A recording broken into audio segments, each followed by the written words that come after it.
equipos del gobierno del presidente Biden y equipos del gobierno chino. Y la verdad que, y esta es una opinión y quiero saber qué piensas tú, a mí por lo menos me sorprendió que Biden entró con la pata fuerte puesta en el acelerador, digamos. Uno pensaba que la actitud más bien belicosa era propiedad de Donald Trump, pero parecería ser que no es así. ¿Cómo lo están viendo ustedes? Claro, efectivamente, el problema de China se transformó en un tema de política interna de Estados Unidos porque tú tienes cerca del 70% de los americanos que tienen una visión negativa hacia China, la consideran una amenaza. Entonces algunos pensaban que Biden en sus primeras semanas al menos iba a temperar o cambiar la retórica, pero eso no ha sucedido y vuelve a demostrar, Fernando y Cristian, de que la rivalidad estratégica entre China y Estados Unidos va a continuar y se va a seguir profundizando. Va mucho más allá de quién es el presidente de turno, porque es el enfrentamiento de una potencia que está desafiando a la que ha sido la existente en las últimas 7 décadas. Entonces, hay muchos temas pendientes. Está el tema tecnológico, que es quizá el más emblemático en esta rivalidad. Está el tema de comercial y de inversiones. Está el tema de seguridad. Está la creciente inversión militar de China, etcétera. Entonces, quizás, Fernando, podemos ver un cambio en la estrategia de aproximación a China, pero el endurecimiento y la rivalidad va a continuar. ¿Por qué endurece Biden el discurso? ¿Por una cuestión de política interna? Porque también hay ciertos síntomas ahí, Jorge, que se ven en la prensa internacional de que hay racismo hacia los chinos en Estados Unidos, hay un problema con los asiáticos, hay una cuestión que al parecer políticamente, internamente, es una cuestión que no la entendemos muy bien, pero hay serios como impulsos políticos como para que China sea un enemigo más que un amigo. Sí, a ver, yo creo que la retórica, frases del tipo no hay ningún hueso en el presidente de China que tenga democracia o acá estamos frente a un enemigo, responden también a presiones políticas internas, que es de los pocos temas donde demócratas y republicanos están de acuerdo, que es ver a China como una amenaza. Yo la retórica la asociaría a eso, porque la verdad de las cosas que en materia de relación entre los dos países es inevitable que haya una suerte de competencia selectiva. A diferencia de lo que ocurría en la Guerra Fría, China y Estados Unidos son altamente interdependientes. China ha sido, los últimos años, dentro de los 3 principales socios comerciales de Estados Unidos. Es el principal acreedor de su deuda soberana. Los socios comerciales, tanto de China y Estados Unidos, son compartidos. Un ejemplo es Chile. Entonces, hay un tema de retórica, pero a la vez, lo que hace más compleja esta relación, los países saben que mutuamente se necesitan. Por algo la guerra comercial le generó perjuicios a Estados Unidos y China y al mundo en general. Entonces nos estamos enfrentando a esta bipolaridad emergente, pero que es muy distinta a la rivalidad que existía en la Guerra Fría, porque estamos en un mundo más interdependiente y con 2 potencias que además están interrelacionadas. Oye, Jorge, pero deberíamos esperar, porque tú hablas de la guerra comercial, eso fue lo que marcó un poquito la relación de Trump con China, ¿ah? Los aranceles, las declaraciones agresivas, etcétera. ¿Debiéramos esperar algún cambio en esa línea? Porque nuestro programa se refiere más al tema económico, financiero, y a los mercados obviamente no les gusta la incertidumbre en esa línea. ¿Crees tú que va a haber una mejoría en términos del ánimo en esa dimensión? Creo que en el corto plazo no, y de hecho si ustedes ven la bolsa, cómo cayeron la valorización de muchas empresas tecnológicas chinas en los últimos días por el temor que sean sacadas o deslistadas de la bolsa americana. Entonces tienes por una parte esa incertidumbre que va a continuar.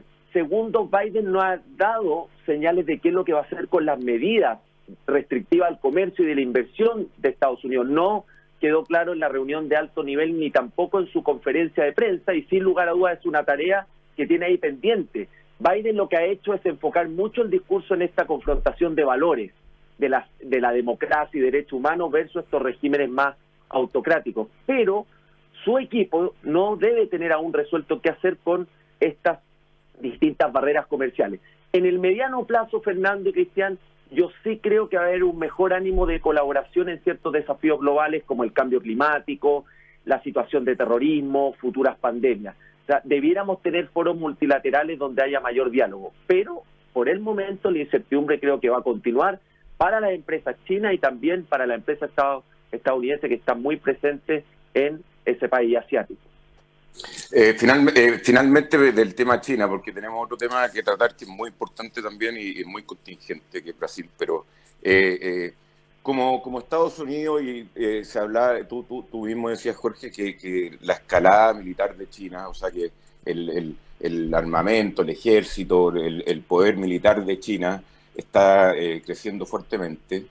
Entonces uno podría decir, oye, antes de que crezca tanto, yo debería aprovechar el momentum y no dejar que crezca mi enemigo militar. Como que uno cree a veces, y te pueden creer medio loco porque dice, ¿cómo va a haber un conflicto militar entre China y Estados Unidos? Pero bueno, el mundo antes de la Segunda Guerra Mundial era casi igual que ahora. Y Alemania estaba progresando y la gente hablaba de cuentos de Alemania y nadie los creía, pero en términos generales, uno puede llegar y decir, oye, antes de hacer crecer a mi enemigo, puede que le ponga un párele. ¿Cómo lo ves tú como analista internacional esa parte?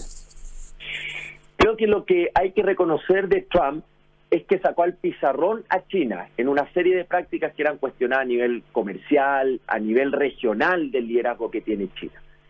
Como potencia militar, Estados Unidos sigue siendo incontrarrestable. El gasto militar de Estados Unidos casi duplica prácticamente a los siguientes 10 países en gasto militar. Lo que uno ve con cierta preocupación es que el gasto militar de China viene creciendo muy aceleradamente en los últimos años, especialmente porque se dice que cuando una potencia quiere tener un afán expansionista o hegemónico, lo primero que hace es consolidar su liderazgo regional.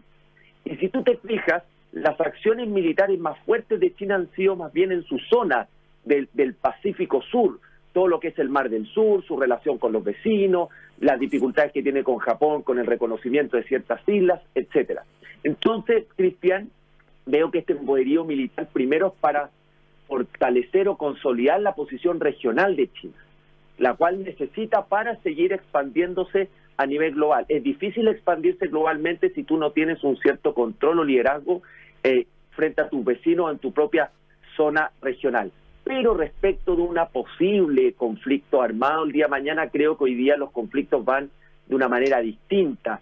Es mucho más riesgoso todo lo relacionado a la ciberseguridad, al ciberterrorismo, a las intervenciones tecnológicas, al manejo de los datos. Me cuesta pensar en algo similar a lo que ocurrió el siglo pasado. Y además, porque volviendo a la idea inicial, Estados Unidos y China están mutuamente relacionados a nivel financiero, comercial y de inversión, y en consecuencia, así como se enfrentan, a la vez mutuamente se necesitan.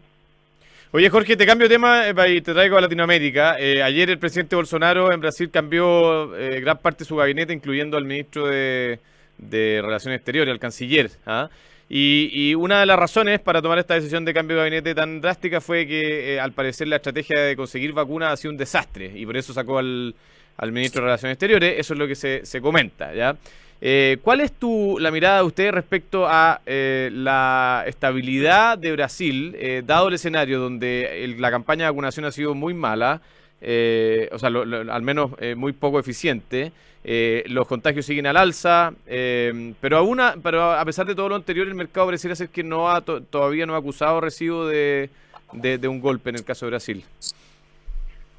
Brasil sigue siendo una suerte de caldera. Uno se olvida, pero antes de Bolsonaro, no sé si recuerdan en la época del Mundial de Brasil, la situación de Lula, luego de Dilma Rousseff, veíamos un Brasil muy polarizado, con mucho descontento por una situación económica del país, con 2 años en recesión, etcétera. Surge Bolsonaro como un síntoma frente a esto, y hoy día tenemos probablemente el peor momento político de Bolsonaro por esta suerte de negacionismo en su estrategia inicial a los efectos del coronavirus. Pero Bolsonaro, si ustedes se fijan en las encuestas, sigue teniendo una base fiel del orden del 30%, no varía. De hecho, en sus mejores momentos de popularidad estaba sobre el 40%, y hoy día que está en los más bajos sigue sobre el 30%. ¿Qué es lo que nos dice esto? Pensando, Fernando, en el futuro político y asumiendo de que se va a ir corrigiendo el manejo de la pandemia, y el proceso de vacunación, que Bolsonaro sigue siendo un candidato competitivo. El Partido de los Trabajadores tiene un nivel de rechazo en Brasil muy alto, cerca del 40%, y si Bolsonaro logra dejar un poco esta actuación ideológica y pasa a ser un Bolsonaro más pragmático, y eso se acompaña a una reactivación económica el 2022 y mejoran los índices en cuanto al manejo del coronavirus, podríamos decir que va a ser nuevamente un candidato muy competitivo. El caso de Araujo, el canciller, es un buen ejemplo, porque Araujo era de los leales, de los ideológicamente más cercanos a Bolsonaro, pero que fue altamente inefectivo en la negociación de las vacunas. Miren que estamos ya hablando de la complejidad del tema de China. Una de las críticas que se le hace al ex canciller es que, siendo China el principal socio comercial de Brasil desde el año 2009, lo confrontó, lo desafió, le hizo críticas respecto al origen del virus y de la efectividad de la vacuna Sinovac. ¿Y qué es lo que ha pasado con Brasil? Ha tenido una serie de dificultades en la provisión de vacunas. Entonces, ese es un muy buen ejemplo, que fue, creo yo, lo que terminó gatillando la salida del canciller, de cómo tenemos un país, en este caso China, donde hay intereses comerciales, donde hay intereses nacionales para el propio país, y lo peligroso que es confrontarla de una manera ideológica. Entonces, para terminar, creo que Brasil sigue siendo una caldera. Si Lula llega a ser el candidato, va a volver a polarizarse la elección políticamente, lo que, ojo, a Bolsonaro puede convenirle, y que si logra transitar desde este Bolsonaro más ideológico a alguien más pragmático, puede ser un candidato competitivo en las elecciones del 2022. Jorge, estamos conversando con Jorge Said, que es director del Centro de Estudios Internacionales de la Católica. Bueno, da una pena Brasil terrible, o sea, las noticias que llegan desde allá, desde 1.600 muertos, 3.500 muertos, y que ayer tengo entendido que incluso se juntaron todos los comandantes en jefe de las Fuerzas Armadas, y que, bueno, en el programa anterior comentaban de que era como un ruido de sable, una cuestión que los militares brasileños son bastante políticos, y que están con un descontento porque también le cambiaron nuevamente el ministro de Defensa. ¿Cómo es ese tema desde el análisis académico? Es bien lamentable, como tú señalas, Cristian, lo que pasa en Brasil. Es el gigante de la región, es el referente en muchas materias, y lo que yo veo es que efectivamente ha tenido un pésimo manejo de la pandemia. Ya estamos sobre los 300.000 muertos y hemos visto que además con estas nuevas variantes que son más letales y con mayor facilidad de contagio está teniendo un número de muertos diarios muy alto. Pero creo que Bolsonaro necesita a la Fuerza Armada, y probablemente en esta etapa donde la gestión va a ser más importante probablemente que la política ideológica, va a necesitar el apoyo logístico, de capacidad y de experiencia de la Fuerza Armada para poder enfrentar una crisis que ya no solamente es política en Brasil, sino que es sanitaria, social y humana. Don Jorge, muchas gracias por este contacto, como siempre muy interesante su análisis. Vamos a seguir conversando a ver cómo se desarrollan estos conflictos alrededor del mundo. Muchas gracias, Jorge. Gracias, que les vaya bien, buenos días. Buenos días. Jorge Said, director del Centro de Estudios Internacionales de la Pontificia Universidad Católica de Chile, en este análisis de